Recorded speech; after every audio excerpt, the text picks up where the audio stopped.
There is still a lot of fun to be had in Wrath of the Lich King Classic, even if you're starting to tire of the content. I know there'll be lots of you still absolutely loving your all-to-war clears every week, and I'm right there with you. I do 3 to 4 full hard mode clears a week on 25-man, and a similar amount on 10-man, and I do genuinely still love every clear. I mean, that is when it's not a clown run and we're wiping on every boss, but you know what I mean. I feel like the variety in terms of the classes I clear it on every week are what keeps it interesting, from being on star duty and pumping as a shadow priest, to dropping as many healers as possible and healing it, sometimes with only 2 of us as a holy paladin. There is a problem though, the lack of joyous journeys, which means the leveling feels like it takes an absolute lifetime, and take it from someone who's currently leveling a hunter ult ready for splits. So at the moment I do splits on a feral druid if you care, obviously holy paladin, feral druid on EU. I'm going to be changing from feral druid to hunter, which I'm actually quite excited about. But I will tell you a little tip that some of you might enjoy if you are leveling an ult yourself. When you get to 65, if you plan on going engineering, do it at 65. Don't wait till you get to 80, because it makes leveling feel so much more fun for those last 15 levels, having things like rocket boots, a bag full of grenades, and ridiculously powerful trinkets, and even a really powerful head for the level you are. So what I want to talk to you about today is why Phase 3 is going to be the perfect time to either start taking an ult really seriously, or even possibly re-rolling in Phase 3, ready for ICC when the real end game begins. Phase 3 just becomes the perfect catch-up phase, where getting a character geared up to raid takes no time at all. Albeit, if you want to do it how I'm going to recommend in this video, it will take some gold. You know, there's no denying that, but the majority of us have probably got a decent amount of gold to be able to re-roll a character or level a new ult and not worry about it too much. Before we get into it though, first just a quick word from the sponsor of today's video. Final Fantasy XIV Online is an MMORPG which I am sure you've already heard of. Having all the roles you would expect, being tank, healer, melee DPS, range DPS,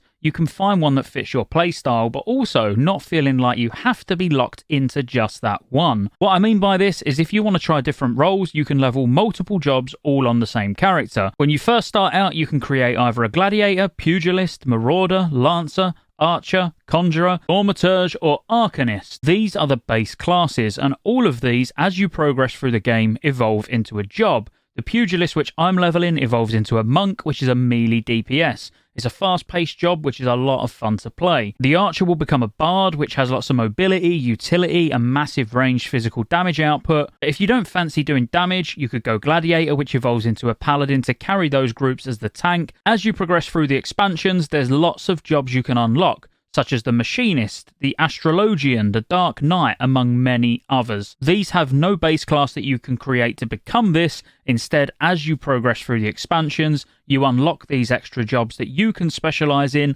and ultimately become a true master of. I'm really loving the main story questline, and one tip I'd give you if you decide to click on that link in the description and give Final Fantasy XIV a go, which is free by the way, you get the base game and the first expansion as part of the trial, but the tip would be follow that main story quest in the top left, also known as the MSQ. Do that and you can't go wrong. Thanks again to Final Fantasy XIV for sponsoring this video. If you want to give it a go, link in the description below. I would really urge you to go and give it a go, because I'm personally playing it on the PlayStation 5 with a controller and I'm having a lot of fun. Link in the description. Get back to the video. Now, I feel like the easiest way is just to show you how easy it will be to gear up with a couple of example classes on 80 upgrades. So if we first was to take something like a priest as an example, and let's say you wanted to get stuck in as a disc priest, before we even worry about stepping foot in an instance, there's just so many bits of crafted gear that you can just get straight away. So for some rune daubs and some tailoring cloth, or simply just buying it off the auction house,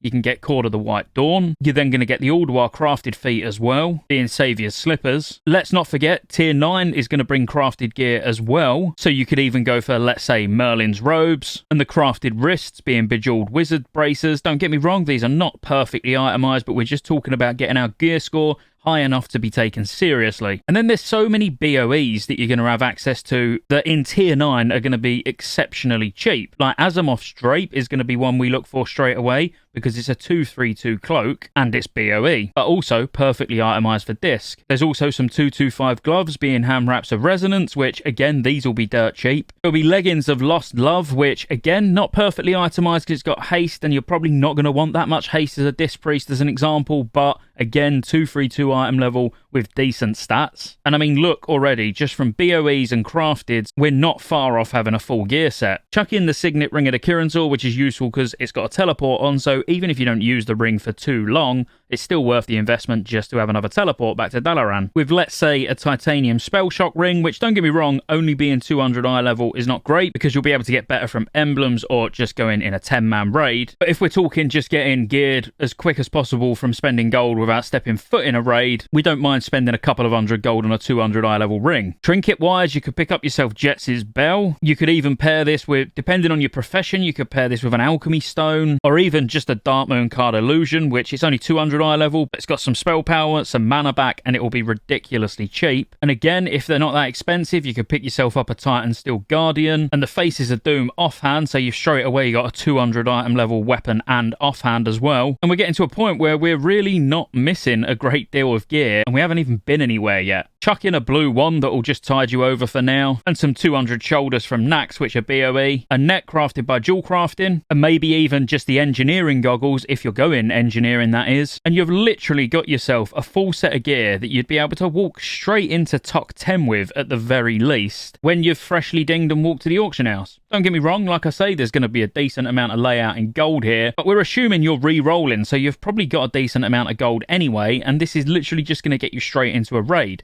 Now, I could sit and do this for loads of classes, but you get the point. With the amount of BOEs that come from Nax and that come from Ulduar, on top of the fact that you can get good crafted trinkets for anyone who can use agility and strength in the form of Darkmoon card greatness, blacksmithing can make pretty much any starter weapon that will just tide you over until you get something in a raid, and then the fact that you've got the crafted gear from Ulduar and ToC come phase 3, that's 4 of your slots straight away just on really, really strong crafted gear. And it is precisely what I've done on this Hunter. In its mailbox, I have got pretty much a full set of gear ready, so as soon as I ding, I can go straight into Ulduar 10. And let's not forget, some classes will have it easier than others, because if we was to use a Paladin, maybe going Holy for example, going dual crafting engineering and picking up Darkmoon card greatness is going to mean you've got 2 really strong trinkets and a decent starting head just from your professions. Not only this, in all of these slots, you're going to have access to not only plate and mail BOEs, but also leather and cloth, which just makes gearing up a Holy Paladin as a catch-up character in phase 3 specifically, because